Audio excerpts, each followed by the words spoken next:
موت سے بچا نہیں سکے گی۔ آخرکار سفر کرنے کا ایک مشکل فیصلہ تھا جس پر شاہ جہاں نے پختہ عزم کے ساتھ شروع کر۔ شاہ جہاں طویل سفر کر کے ڈھانچہ کو لے کر لاہور پہنچا۔ میاں میر رحمۃ اللہ علیہ کی بارگاہ میں حاضر ہو کر عرض کی کہ بندہ نچیز آپ کی خدمت میں حاضر ہے۔ شاہ جہاں کی عاجزی و انکساری دیکھ کر میاں میر رحمۃ اللہ علیہ اپنی نشست سے اٹھے اور اسلامی آداب کے مطابق شاہ جہاں سے مصافحہ کیا۔ میاں میر رحمۃ اللہ نے کہا کہ سمجھ نہیں آتا کہ ہندوستان کا بادشاہ مجھ سے کیا چاہتا ہے۔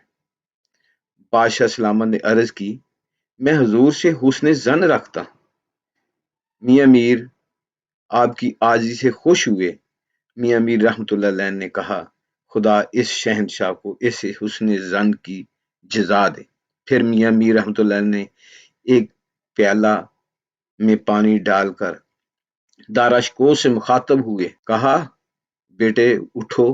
آپ نے ایک ہاتھ اس کے سر پر رکھا اور دوسرے ہاتھ سے شہزادے کو پانی پلایا۔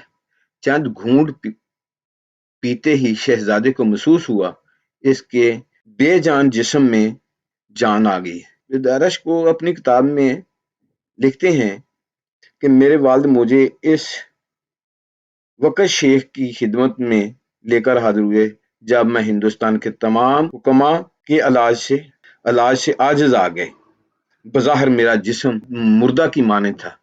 پھر میاں میر رحمۃ اللہ نے مجھے اس مٹی کے پیالے میں پانی پلایا جس میں وہ خود پیا کر۔ ناظرین اس کا مطلب یہ ہے کہ جب انسان اپنے آپ کو اپنی زندگی کو پیارے نبی پاک صلی اللہ علیہ وآلہ وسلم کے طریقے کے مطابق اور اللہ کے حکم کے مطابق گزارتا ہے تو پھر اللہ پاک اس کو ایسے ہی انعامات سے نوازتا ہے۔ ایک دفعہ کا واقعہ کہ نبی پاک صلی اللہ علیہ وسلم نے صحابہ کی جماعت کی تشکیل کی کہ آپ دین اسلام کی اشاعت کے لیے جائیں۔ صحابہ کرام سفر کر رہے تھے، اندھیرا ہو گیا اور راستے میں ایک جنگل تھا جہاں صحابہ کرام نے پڑاؤ کرنا تھا۔ جنگل کے اندر سے خونخوار درندوں کی آوازیں آ رہی تھیں۔ صحابہ کرام رضوان اللہ اجمعین میرے پیارے مدنی آقا کے پیارے صحابہ جن کو نبی پاک صلی اللہ علیہ وسلم نے فرمایا میرے صحابہ ستاروں کی مانند ہیں، پیارے صحابہ نے جنگل کے درندوں کو حکم دیا اے جنگل کے درندوں اپنے بچوں کو لے کر اس جنگل سے نکل جاؤ، محمد عربی صلی اللہ علیہ وآلہ وسلم کے غلام یہاں بسیرا کرنا چاہتے ہیں۔ تو کہتے ہیں کہ جو ہی صحابہ کرام رضوان اللہ اجمعین کی بات ختم ہوئی تو جنگل کے درندوں نے اپنے بچوں کو منہ میں ڈالا اور جنگل سے فوراً نکل گئے۔ یہ ویڈیو مکمل نہیں ہوئی، ابھی آپ نے اس کا باقی حصہ بھی تھوڑا سا دیکھنا ہے، پھر اس کے بعد دربار شریف کی جو ویڈیو ہے وہ آپ کو دکھاتے ہیں۔ یہ ذہن میں ہمیں رکھ لینا چاہیے کہ کوئی بھی انسان کسی بھی ملک کا کسی بھی شہر کا اللہ کے حکم کو اپنے پیارے نبی صلی اللہ علیہ وآلہ وسلم کے طریقے کے مطابق پورا کرتا ہے تو پھر اللہ بھی اپنی مخلوق کو اس کے تابع کر دیتا ہے۔ جیسے ایک واقعہ میں آپ اس ویڈیو میں دیکھیں گے، پیارے نبی پاک صلی اللہ علیہ وآلہ وسلم کی سنت کو زندہ کرنے کے لیے اپنے مسلمان بھائیوں کی فکر لیے ہوئے تاکہ دنیا کے تمام انسان جہنم سے بچ کر جنت میں جانے والے بن جائیں، تو یہ اسی فکر کو لے کر تبلیغی جماعت کے کچھ افراد گشت کے لیے نکلے۔ یہ آبادی جنگل کے قریب ہی تھی۔ واپسی پر راستہ بھول گئے تو وہ بہت پریشان ہوئے، اللہ سے دعا کی، اللہ نے اپنی غیبی مدد بھیج دی۔ پھر کیا ہوا؟ اللہ نے شیروں کو بھیج دیا تاکہ اللہ کے راستے میں چلنے والے ان تبلیغی جماعت والے ساتھیوں کو ان کی منزل پر پہنچا دیں۔ تو آپ یہ اس ویڈیو میں دیکھ رہے ہیں، تبلیغی جماعت والے پیچھے پیچھے چل رہے ہیں اور شیر ان کو آگے ان کا راستہ دکھا رہے ہیں۔ اب ہم پہنچ گئے ہیں مزار مبارک حضرت پیر سید میاں میر سرکار رحمۃ اللہ علیہ پر۔ ناظرین یہ راستے میں دیکھیں، یہ مغلیہ دور کی یہ چھوٹی چھوٹی اینٹوں کے ساتھ اس کی جو بیرونی فصیل تیار کی گئی ہے، اور اسی طرح اگر آپ اندر نظر دڑائیں تو یہ احاطہ جو ہے یہ سارا تقریباً مغلیہ دور حکومت میں بنا ہوا ہے۔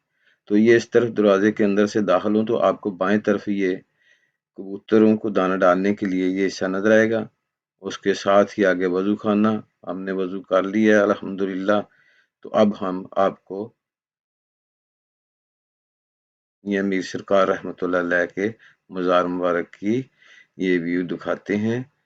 لوگ اندر جا رہے ہیں، ابھی ہم بھی اندر جائیں گے، دعا کریں گے الحمدللہ انشاءاللہ اللہ پاک ہم سب کی دعائیں قبول فرمائے۔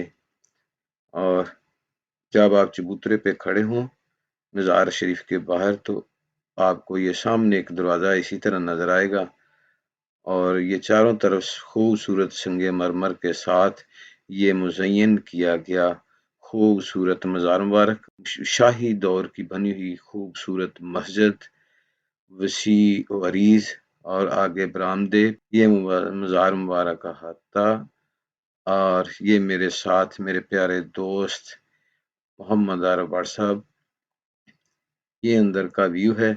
میں کوشش کروں گا خاموش رہنے کی۔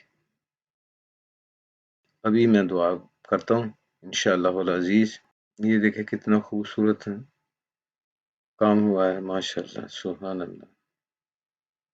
وارث شاہ وہ جیوندے نے جنہ کیتیاں نیک کمائیاں نے، اللہ پاک ان بزرگوں پر اپنی لاتعداد رحمتوں کا نزول فرمائے، اور ہمیں بھی جس طرح ان بزرگوں نے اپنے حبیب صلی اللہ علیہ وآلہ وسلم کے طریقوں کے مطابق چل کر زندگی کو گزارا، اللہ پاک ہمیں بھی اپنے حبیب کے طریقے کے مطابق زندگی گزارنے کی توفیق عطا فرمائے، آمین۔